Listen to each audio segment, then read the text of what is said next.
Selamat datang di sesi kita kali ini. Kita akan coba menggali sebuah karya penting nih dari Tan Malaka, pemikir dan pejuang kemerdekaan kita. Judulnya Madilog.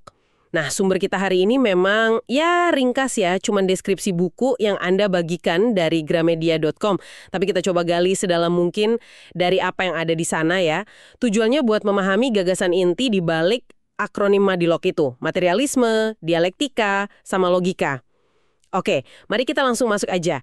Deskripsi yang Anda berikan, ini kan menyoroti visi Tan Malaka soal kemajuan manusia dan bangsa Indonesia ya.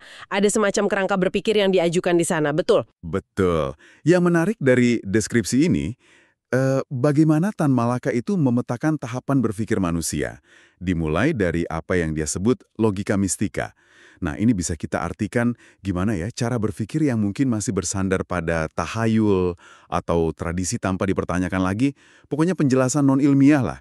Terus bergerak ke filsafat, dan puncaknya itu ilmu pengetahuan atau sains.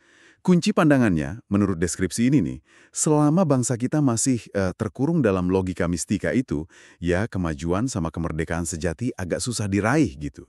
Wah, jadi ini semacam diagnosis ya, sekaligus tawaran solusi.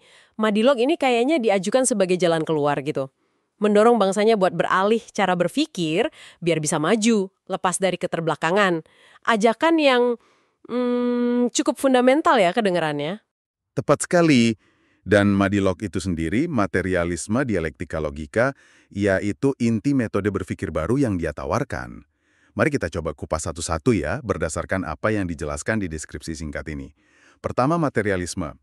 Deskripsinya nyebut ini dipengaruhi filsuf Jerman, kayak Marx sama Engels. Intinya sih gagasan ini menyatakan bahwa satu-satunya realitas yang bisa dipastikan kebenarannya itu ya materi, sesuatu yang konkret bisa diobservasi. Fokus pada materi ya. Ini kedengarannya cukup gimana ya? Radikal juga ya, apalagi kalau kita bayangkan konteks Indonesia zaman itu. Seolah ngajak orang buat, berhenti mengawang-awang atau terikat sama hal-hal gaib gitu. Lebih melihat kondisi sosial, ekonomi, alam, kenyataan di depan mata sebagai basis berpikir dan bertindak. Bisa jadi interpretasinya begitu. Lalu yang kedua, dialektika.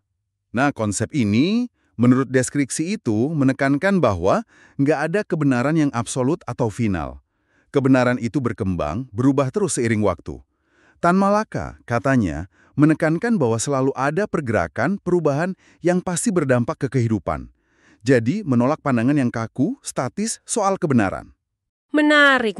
Jadi menolak kemapanan dan kebenaran mutlak. Wah, ini implikasinya luas banget ya. Bisa jadi ini cara Tan Malaka buat menantang pandangan-pandangan tradisional yang dianggap mungkin sakral atau bahkan struktur kekuasaan kolonial yang jelas kaku banget di masanya. Cara berpikir yang sangat dinamis dan kritis berarti. Itu interpretasi yang menarik memang dari gagasan dialektika ini. Dan yang melengkapi ketiga pilar ini adalah logika. Tan Malaka, masih menurut deskripsi ini ya, juga memperkenalkan prinsip-prinsip dasar logika formal. Tujuannya jelas, buat membekali pembaca dengan alat berpikir yang sistematis, rasional, sebagai ya senjata lah melawan atau alternatif dari logika mistika tadi. Oke. Jadi kalau dirangkai nih, materialisme ngajak fokus ke dunia nyata, dialektika membuka mata soal perubahan dan relativitas kebenaran, terus logika ngasih perangkat berpikirnya. Semacam toolkit lengkap ya, biar nggak gampang balik lagi ke cara berpikir lama yang dianggap menghambat kemajuan itu. Deskripsinya juga nyebut, wah buku ini tebel ya, 560 halaman. Dan direkomendasikan buat Anda yang suka filsafat. Jelas ini cuma permukaan aja dari gagasan besarnya. Betul sekali. Ini kerangka berpikir yang utuh yang ditawarkan Tan Malaka. Jadi, apa artinya semua ini buat Anda yang mendengarkan? Intinya, dari deskripsi singkat ini aja kita bisa tangkap kalau Madilog itu argumen kuat Tan Malaka soal pentingnya revolusi cara berpikir. Dari yang mistis, dogmatis, ke arah rasional, materialis, dan dialektis. Dan itu dianggap fondasi mutlak buat kemerdekaan dan kemajuan bangsa Indonesia.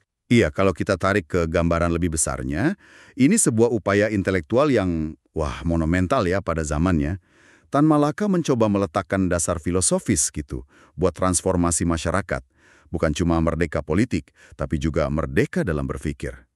Nah, ini dia tantangannya, sekaligus bagian yang bikin penasaran. Deskripsi singkat dari Gramedia ini jelas cuma secuil ya, dari gagasan besar di buku setebal itu. Kita cuma bisa meraba-raba kedalamannya aja nih. Tentu saja.